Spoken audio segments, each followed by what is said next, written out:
Hey best friend, a bitch fell into depression.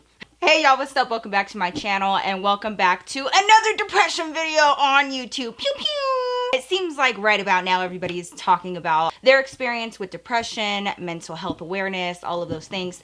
And it's just kind of weird that this is all happening for me at this very moment, but I figured, you know what, in order for me to move forward, I have to talk about it. So I'm gonna talk about it.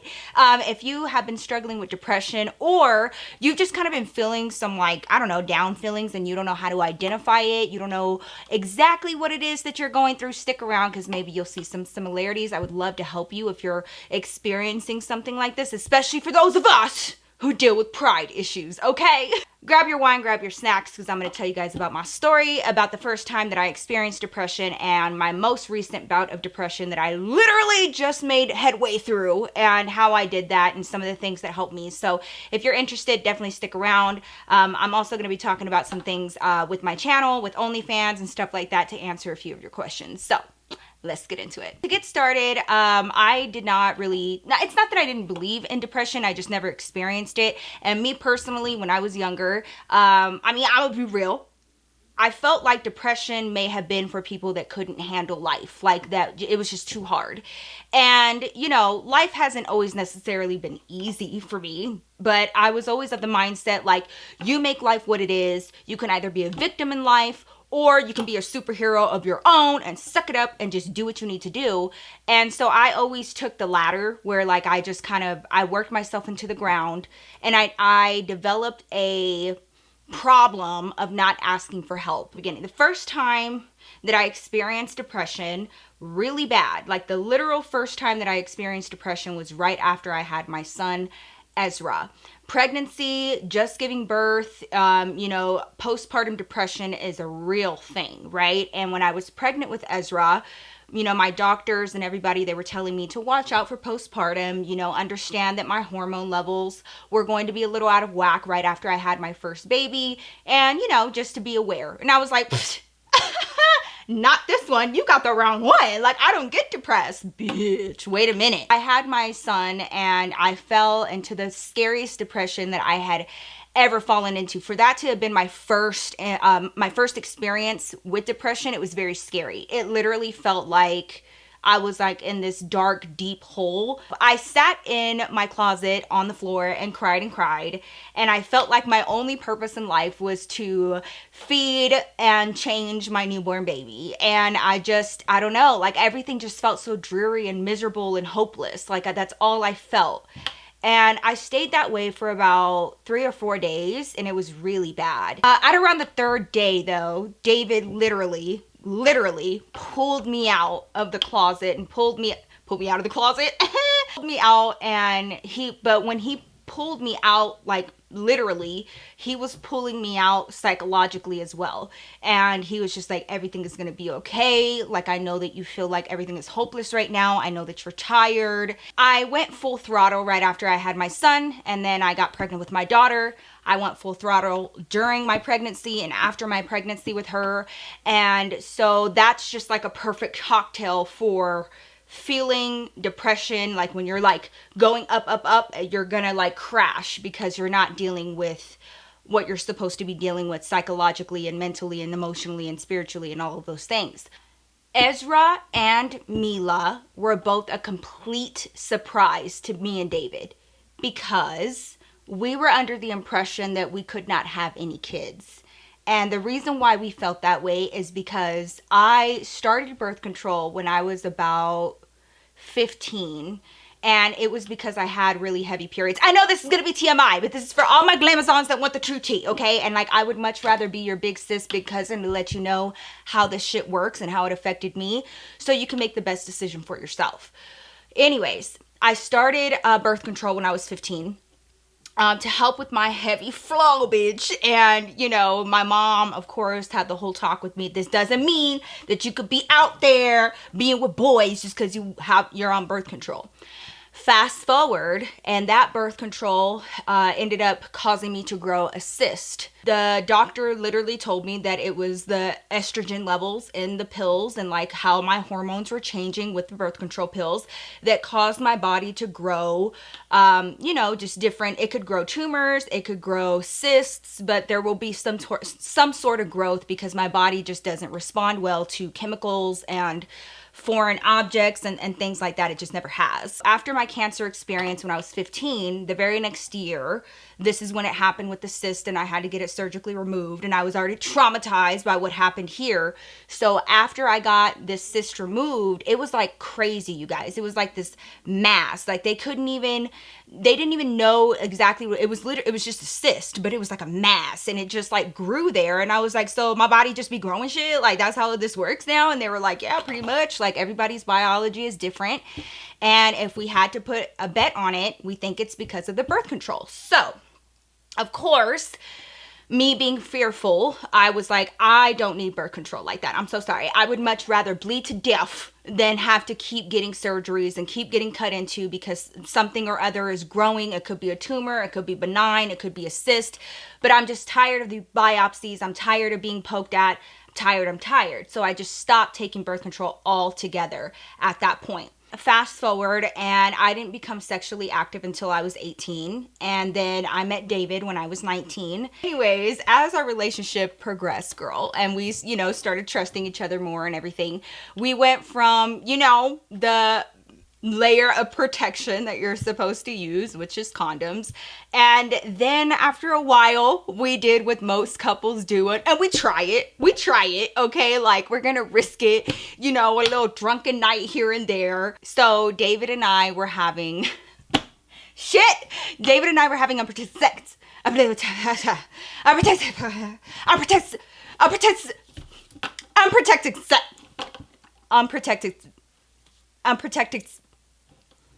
Unprotected sex. So anyways, fast forward, girl, and that just kind of became the norm, obviously, because every month that we were like dodging a bullet, it was like, like, you know, it's really not that big of a risk and it's fine, and you know, it's just a lot more fun this way, so we're gonna keep towing the line. Fast forward, so we do that and we make this decision, we start doing that, and every year passes by, and at first, you know, you feel real lucky and you're like, okay, like, you know, I have some wiggle room here, like, you know, nothing's happening. I always heard these horror stories from my grandma and my mom. They got pregnant right after their first time, like literally their first time, bam, they're pregnant, like very fertile, okay? So my grandma always used to tell me, Mija, you are very fertile, don't try it. So I was already scared. There weren't any pregnancy scares. There wasn't any of that. And so after a while, you know, you start looking at yourself and you like, wait a minute. Is this luck, or is this like, is there something wrong? You know, like I'm supposed to be like this very fertile person. I come from fertile ass women. What's going on? Now, obviously, David could have kids because he had Julian already. So I was like, if there's a problem, well, then it must be me, bitch, because, you know, he's already planted his seed. I was under the impression that I was not able to have kids. When I went in for exams and I was kind of questioning this, and this was like during my mid-20s, by this point, I was like, is there a problem? Because if there is, I would like to know now. My doctor basically told me there's nothing wrong with you. There's nothing wrong with your husband. The only thing that I could contribute to this is like you have a slightly tilted uterus, which is like the commonality is compared to a left-handed person versus a right-handed person. Like that's how common it is amongst women. And it could make for you to not be as easily impregnated. So he said that could potentially have, you know, some sort of effect on whether or not you get pregnant, how easy you get pregnant. But overall, you're healthy, your husband's healthy, everything's fine. When it's meant to happen, it'll happen. So by this point, I had in my mind and in my spirit, I just kind of was like, well, I don't think that it's, you know, my calling to be like a biological mom. I just kind of I definitely reconciled within myself that Julian was going to be my only kid. I took my role as his stepmom and trying and making sure that I understood the seriousness of being involved in his life. Make sure that I understood that to the fullest capacity because it meant a lot to me. We were together for 6 years before we got engaged. And up until this point, I'm under the impression that I can't have any kids. Fast forward, he proposes literally 3 months before our wedding. I all of a sudden am pregnant with Ezra, and I literally looked at the pregnancy test. Both me and David, we were just like so dumbfounded and just shocked because like we really reconciled within ourselves that it might not happen for us for some reason, but here it is, the positive pregnancy test. We're having a baby. Pregnancy with my son was very, very hard. My delivery with my son was very, very complicated, hard, and scary. Then when I came out of it, that was the first time that I experienced depression. Fast forward, and I kind of like, you know, try to pull myself out of that depression, trying to figure out how to be a first-time mommy, you know, what are the right decisions to make, and, you know, figuring all of this out. Then fast forward, by the time my son was 6 months old, David and we took a pregnancy test just for shits and giggles, okay? Like it was a joke. It literally was a joke. I thought you were kidding! I thought it was a joke! I was really shocked, and also I really questioned whether or not I could handle this situation because I had a 6-month-old and I have my oldest son who at the time was like 11, almost 12. I had not fully healed from having my son, and I was pregnant all over again, and I had literally just gotten out of that depression period and that postpartum depression with Ezra, and here I go again and I'm pregnant again. I was excited, of course, and like this is why I'm making this video, because there are some situations where people are like, you need to be happy. Like, you know, this doesn't happen for everybody, and like, you know, not everybody has the ability to have children. You should be grateful, you should be happy, you should be excited, and I get all that, bitch. But still, it is a lot of responsibility. It is a lot psychologically. It is a lot that your body is about to endure and go through. So I've always been an advocate for mothers, especially, being able to process their feelings without being judged for it. Just because they're not like, woo, like I'm pregnant, like, I understand it's a huge blessing, it's a huge responsibility, and it's something that needs to be processed accordingly. And it has to be processed correctly, because if not, then the mommy is really gonna suffer. So 2017 to 2018, I was pregnant. And then 2018 to 2019, I was pregnant again. And so I felt like my life was at a pause because I was having my kids. And both of them, again, I would like to reiterate, both of them were unplanned. And everything in my life otherwise was planned. Like these two, they were just like thrown in the mix, and God was like, okay, girl, like you got this, like just keep rolling. Now, as most of you guys know, YouTube doesn't provide maternity leave. Like there is no vacation time for us. We have a great job. Now, I'm not complaining, you know, being on social media, being an influencer, being a YouTuber, whatever it may be, it is a very awesome job. It is something that I literally dreamt about. It's something that I've worked so hard for. But there are downfalls and downsides, including this one, which is like, we don't have the luxury of stopping and being like, okay, for 6 weeks or 8 weeks or whatever the case may be, which also I feel like is way too little time to be with your newborn, but that's neither here nor there. We don't have that time to just like step away, because the algorithm is always going and relevancy matters and all of those things. So I was very stressed out with work. I felt like I still had to create. I was going through my mental highs and lows. I was pregnant with also a 6, 7, 8-month-old baby while I'm pregnant with my daughter. By Ezra's first birthday, at Ezra's first birthday party, we had the gender reveal for Mila. Okay, so like it was a lot. During this time, you'll see a lot of switch up in my content, a lot of inconsistencies in my content. A lot of it, my work suffered because I was trying to juggle all of these things, and I was so confused because I was like, I literally went five 5 years without any protection, without any birth control, without anything, and I never got pregnant. And here I am getting pregnant with a 6-month-old. Like, how is this happening? Like, what? My princess comes. Mila is the best thing that ever happened to us. She really is the finishing piece to our family. She's the princess. Like, we never knew we needed her until she was here. And now, like, our whole lives are just geared. Everyone listens to Princess Mila, okay? Like, she makes our whole life. December of 2019 is when I had Mila. 2.5 months later is when COVID hit. And I had an infant and my son who was barely 1.5 years old. And as most of us know, a pandemic hit our country and stopped everyone's life and affected everyone's life. And at that moment, when I had Mila, I had like this recharge moment where I was like, okay, like I've been pregnant for 2 years. I've had my 2 kids. Like I was like bursting at the seams with like creativity and all of these ideas that I just never had the energy to do before because I was pregnant. And I was like, this is my moment. Like, this is my moment.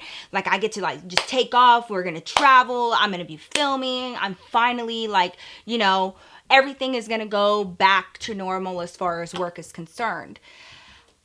Well, when COVID hit, I was faced with some really hard decisions that a lot of new mommies were facing at that point in time, which was how do you navigate with the newborn during a pandemic? Now, keep in mind, this is when there were no vaccinations available. This is when hardly anybody knew what they were talking about, how it affected you, how it affected kids. The ERs being at capacity, you know, gurneys out in parking lots, toilet paper being absolutely extinct. I went grocery store shopping, had all of my food for not only my 1.5-year-old, but my infant daughter. And somebody, while I was bending down to get milk, somebody literally stole my grocery cart with all of the food that I had for my kids in it. So I had to go get another grocery cart and start all over again. And by this time, there were no canned foods on the shelves. There was hardly any milk. There were people that were trying to take infant milk and infant formula for themselves instead of giving it to moms because milk was running out. Like, it was scary. My biggest concern at this time was that my daughter wasn't fully vaccinated. She couldn't be because we were already in, you know, you get your 6-week vaccinations and then you go on from there as your baby starts getting older up until like, you know, 1.5, 2 years old. And then they start getting like their regular shots before school. Mila's pediatrician closed shop completely. Like, everything halted. And I literally had a newborn baby and their office was closed, and they were sending out newsletters to all of us parents saying, hey, you know, due to the coronavirus, you know, our offices are closed for now. We'll update you guys, you know, when we reopen. For right now, and they specifically said for now, for those of you guys that have smaller children that have been born within the last few months, our advice is to strictly stay home, have siblings stay home because your baby is currently without their current vaccinations, and we are going to, you know, try our best to get the office back up and running as safely and as quickly as possible. So I was all of a sudden in the position where I had my newborn baby that wasn't even able to get her regular vaccinations. That was in the middle of a pandemic. I couldn't take her to her doctor. Her doctor's office was closed. Fast forward a few months, and then they finally opened the office back up. But then they had an influx of, you know, mothers and kids that were behind schedule on their vaccinations. So they were like starting all over. There was basically a wait list to get seen because everybody was behind on their baby's vaccines. So Mila had to go until she was like 5-6 months to get her original vaccines that she was supposed to have gotten within the first 2 months of her life. And that was really, really scary. So with that being said, by the summertime, I was finally getting Mila's vaccines up to date. And, you know, of course, her pediatrician and her doctors of both her and Ezra were very adamant that I keep the kids home. We, along with everyone else, I'm sure you guys faced this, which was pretty hard, is that there were two stances when it came to the coronavirus and how people dealt with it. Some people's families, they were like, you know, we're going to be masked up. We're very diligent. We're very, you know, cautious. And other people were like, you know, we don't really know what this is.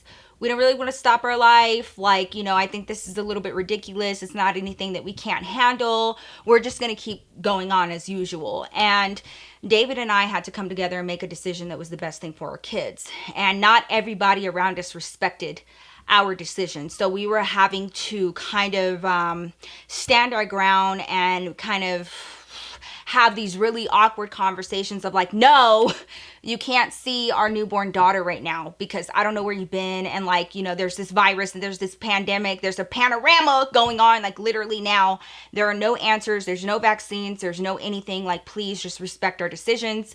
And not everybody did. So we felt guilty and we felt bad and we felt like, you know, are we a part of the problem? Like, are we being too scary? Are we being ridiculous? We decided that it was better to be safe than sorry, especially when it came to our little babies. And that did not mow over well with everyone that was involved in our life at the time. And so that affected the way that David and I felt. And it definitely contributed to us feeling isolated and lonely and unsupported. And we questioned our decisions all the time. And I'm sure so many parents and even just anyone normal that was trying to figure and navigate their way through this situation were having to come up against friends, coworkers, colleagues, family that, you know, just kind of, they may have not had the same view as you when it came to this pandemic. And it really split people apart and it made it to where, you know, you would tend to feel more lonely. And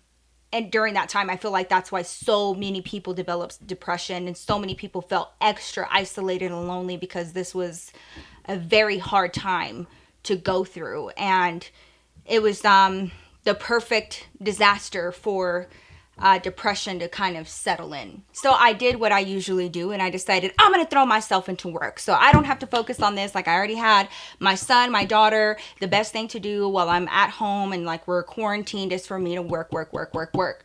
So that's what I did. And I ended up throwing myself into work. And actually right when Mila was born, I released my merch, Pretty Petty. I was so excited about it.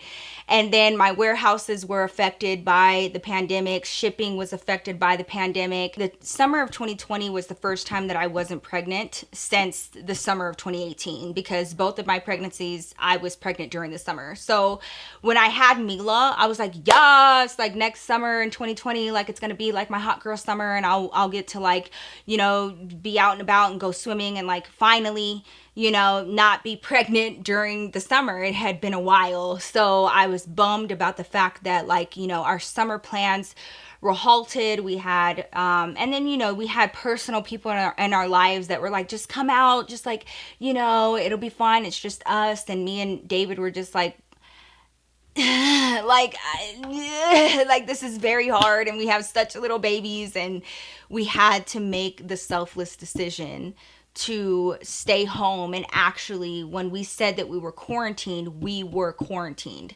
And that was the perfect recipe for disaster. God really had a special plan so that Ezra and Mila could be best friends during this time because he knew what they were going to have to live through and the restrictions and limitations that they were going to have on their time socially. I was very stressed out about that. So mentally, that affected my work. That affected my content creation. That affected how my ability to post content on the regular because I was constantly sick with worry and also questioning our decisions every single time a family event, birthday, anything came up. And we had to make the decision of whether or not we were going to participate. And more oftentimes than not, the answer was no, just because, you know, it's a panorama. So depression has kind of been rearing its ugly head in and out for the past 2.5 years. David and I had really big plans to move. We were looking for a change of scenery, some more opportunities, a place that was neutral that we could, be able to market and, attend events and things like that to help with our career and our job and us being reachable. And where we're at right now in Colorado, there just isn't a whole lot of amenities or like events for influencers or anything to be a part of. It doesn't take place here. So we were trying to relocate. We started looking around. We started pricing houses. We're finally in the place where we have savings to put a down payment on a house to actually buy our home.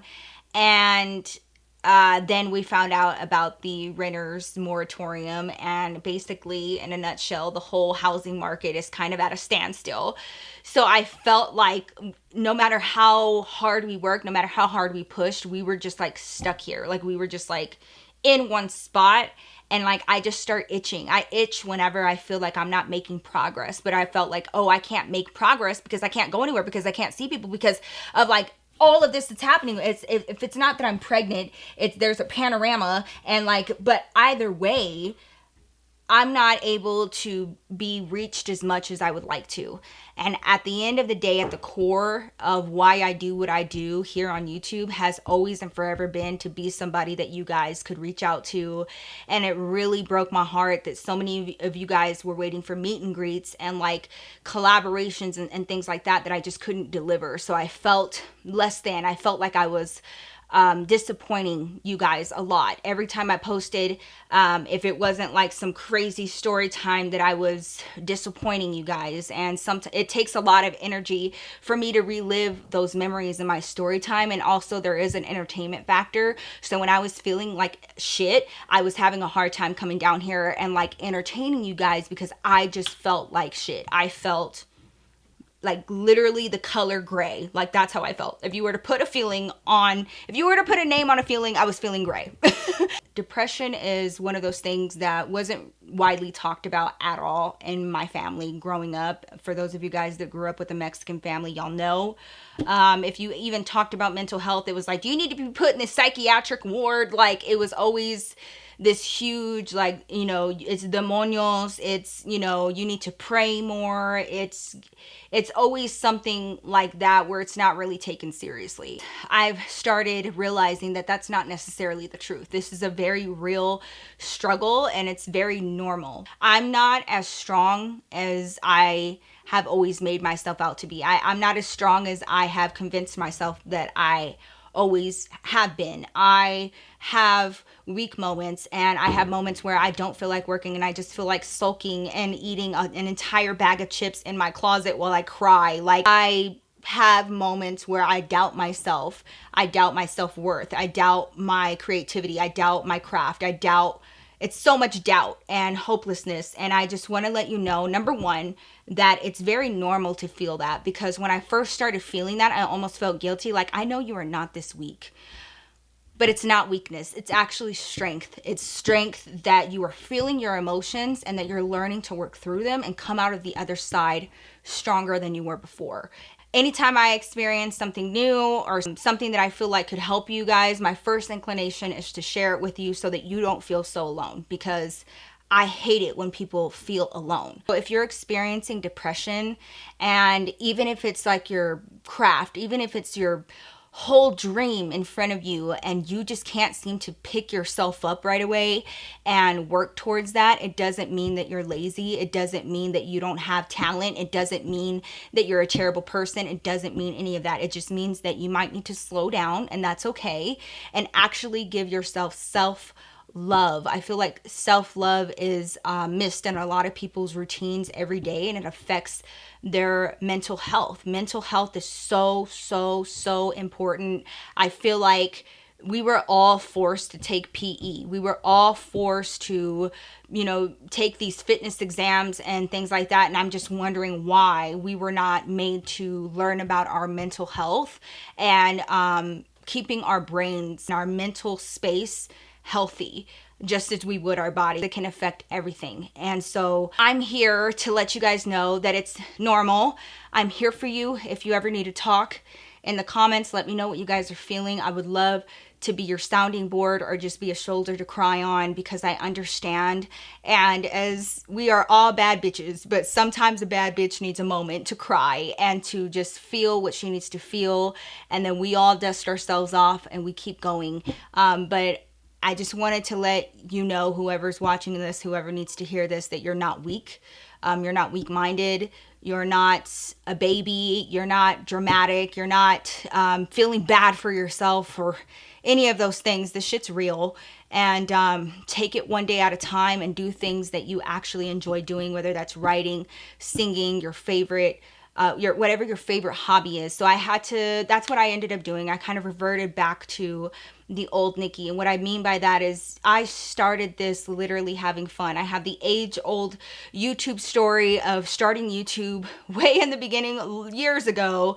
And the reason why is because it genuinely made me happy. I made content that literally made me happy. I wasn't in a niche. I wasn't in a genre. I wasn't a storytime YouTuber. I was just Nikki, and I was making videos that made me happy, from makeup to skits to advice to recreating musicallys to anything and everything that made me happy. So I decided that that's what I'm going to revert my channel back to. And I know that I'm probably going to lose a lot of subscribers because of this decision, and that's fine. I'm looking forward to the subscribers and the glamazons that I'll come to gain in the future that enjoy Nikki for me, because I started story times to be like, bitch, I can't believe this happened. I just need somebody to talk to. I was missing a best friend role, and you guys became my best friends. And I will still be telling stories.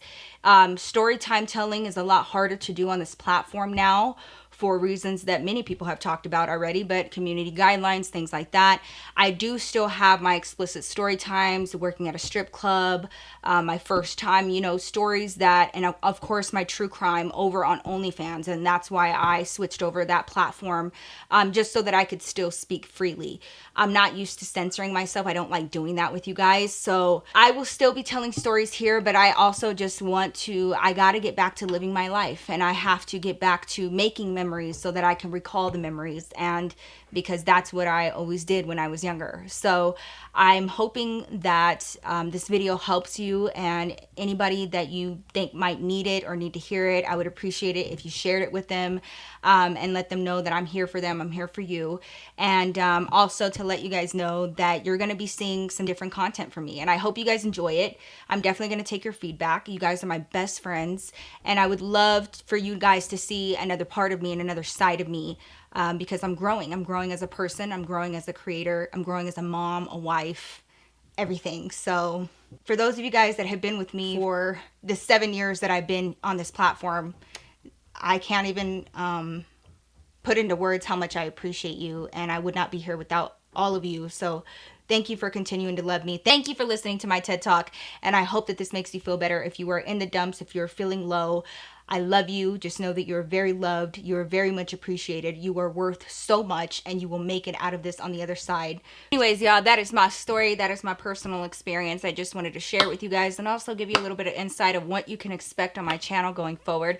If there's anything in particular that you guys would like to see from me, definitely sound off below. I would love to hear your opinion. If you're needing somebody to talk to, of course, always definitely sound off, my comments. If you need some more Nikki in your life, you can follow me on my socials, and definitely check out my description box. I'll leave a few self-help links if you guys are looking for a counselor, or if you need a hotline, or if you just need somebody to talk to. I'll leave all of that down below. You matter. You're somebody. What you say matters. How you feel matters, and you're gonna get through this. I love you, and I will see your fine ass in my next video. Peace out.